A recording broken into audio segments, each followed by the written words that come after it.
Hey everyone, welcome to your channel. This is actually game number 4 between Magnus Carlsen and Nepomniachtchi. And this is CCT Finals 2024. And here Jan is playing with white pieces and Magnus with black pieces. So far we have just reviewed the previous game, game number one, two, three, and this is number four. In the last games, Magnus actually won two games and drew one. This is the game number four. So let's begin. Why not?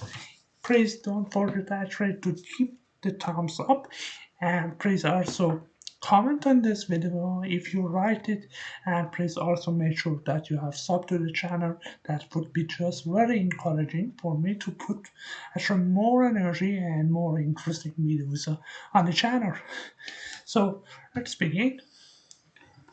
We have d4, knight f6, c4, e6, and here knight to c3. So Jan just, actually Nepo just invites Magnus to play bishop to b4. Sorry, bishop to b4, which is actually the Nimzo-Indian. And Jan just, I never just does this. Okay, so we have e3, c5, and knight g2. This is the Nimzo-Indian. Actually, e3, c5, knight g2 is the Rubinstein variation. Okay, so this is the Rubinstein of the Nimzo-Indian. We have knight d5, so that's the center. Okay, we have a3, and here we don't have the usual bishop takes on c3, knight captures on c3. Instead of this, we have bishop to a5, and now after d captures on c5, we have d captures on c4, queen, bishop to d2 is played. Actually, Nepo could do the queen trade, but that would game. No, that would just be a very simple game for Magnus actually to win or just draw. So Nepo is points, 2 points down, and didn't he wasn't eager actually to just queen trades on d8, and instead played bishop to d2. So that's the reason why he did this. We have knight b2 is d7 and knight to g3. Knight g3 was very natural move to play by.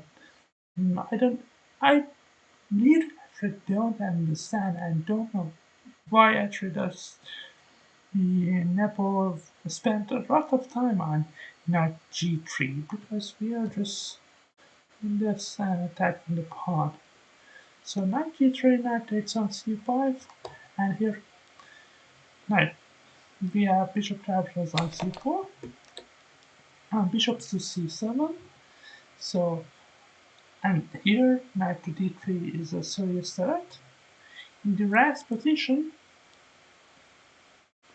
okay, if you play knight to d3 check, here is a blunder because we just take back and we have what? So pause the video for some moments and uh, find out what is the best move here for white. Yes, I hope you have found it. It's just queen to a4 with double attack on the king and the bishop, so bishop cannot be saved this way. But we have bishop to b7 and no castles because this was actually not a real threat. So, okay, so we have castles, and here queen to e2, and Nepo just wants to reach attack against the king, against the queen, like this rook to d1 or rook a to c1. So he wants to control this spice first. We have bishop to d7, and here rook f to d1. A better move could be rook a to d1, but that doesn't actually make a lot of sense. Rook f to d1 was played. We have queen to e7 and knight to b5. We are just hitting the bishop on the c7, and here we have bishop to e5, so he's targeting this, and that's okay. We have bishop to b4, so we just pin the knight, and now f4 is coming. We have a6, so Magnus just wants to get rid of this annoying knight on b5. We have knight coming back to d4, and here again the pawn push a5. So he wants to again get rid of this annoying bishop on b4. We have bishop coming back to c3 and rook f to d8. And here Nepo has well, actually just shot. He didn't actually expect Magnus to just lose this simple tactic. We have knight to c6. You may ask what is happening here, because after bishop takes c6, we just grab the bishop, and white has bishop pairs. Okay, okay, and continue. So Magnus tries to control this file by playing bishop to a4. Yeah, rook takes d8, rook takes c8, and here the move h3, so making a space for his king, and also controlling the g4 square this way. We have h6, rook to c1, bishop to c6, and here Nepo just comes up with a very strange idea, and we usually actually use these bishops in a very open space, and the position is not closed, so these bishops are very nice. But why do you play bishop to b5, Mr. Nepo? And here also the audience is actually shocked by bishop to b5, and the commentators bishop to b5 instead. Sorry. Instead of bishop to b5, bishop to d4 could be actually just played, and after knight c to e4, we have knight captures, and here queen to h5. And now you can see that this pawn is actually undefended, and it is attacked. So queen to c7 defends this pawn, but we have bishop to d3. So the threat is actually to take. You can't take because this pin. If rook to d5, then queen to g4, and this is just a simple mate. So f5 allows the queen to defend the pawn on g7.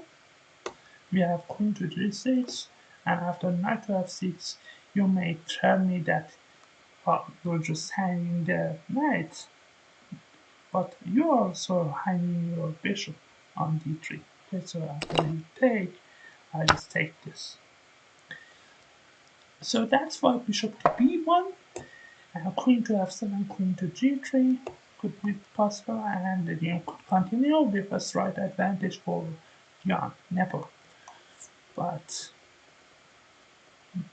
actually we saw very strange idea, bishop to b5 offering exchange, and here knight to d3, hitting the rook on c1 and bishop on e5.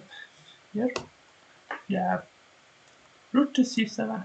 Another nice move could be just bishop takes on f6, queen takes on f6, and now rook to c2 defending this pawn here. But Nepo's idea was also nice. Rook to c7, we have queen e8, offering the queen exchange, plus this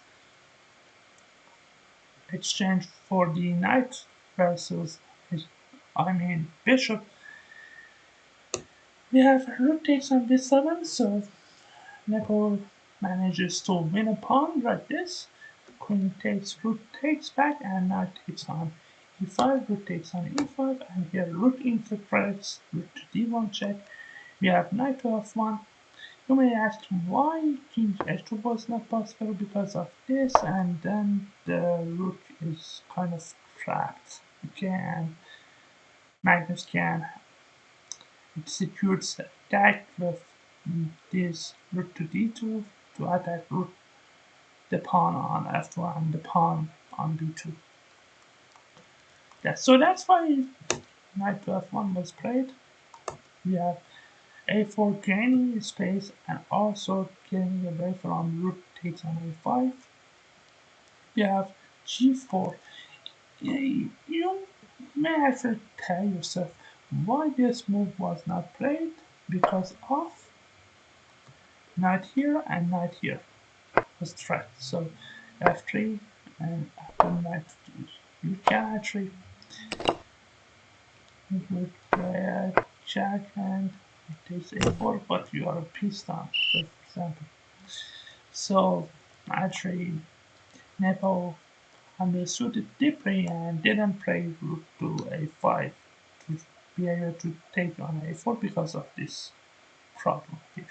Okay, so g4 gaining the space and getting rid of this annoying pain by playing king to g2. What is?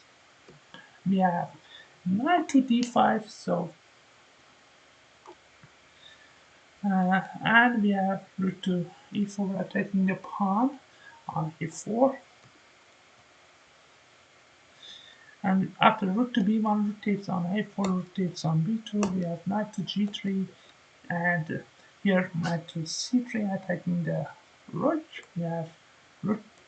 Again, another good move could be just this, check and then push the pawn. I didn't understand and can't figure it out why Nepo didn't play this way. But let's see, rook to c4, knight, and here you see knight exchange, offering the knight exchanges from Magnus in this situation. King to g2 was played. Knight takes e2 was also possible, but king to g2 was also a nice idea.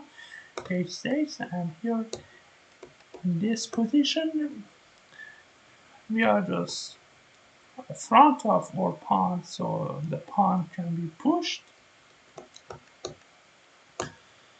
And in this position, king to f6 and h4, rook to a3, king to g2, king to g7, and f4 was a very bad idea, but Nepomniachtchi could actually just take it and maybe be able to win this attacking game on f4. Okay, maybe he could do this and win the game from Magnus could actually grab this game. But here we see f4 now. G takes on h4.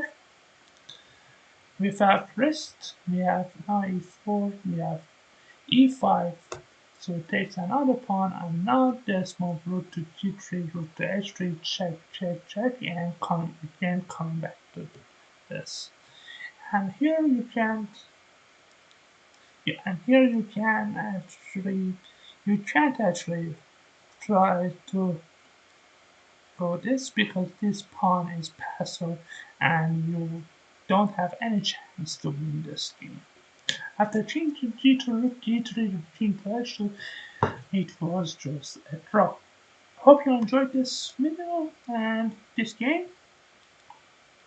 So please actually don't forget to give thumbs up, like the video, and also comment, and make sure that you are sub to the channel for more interesting videos.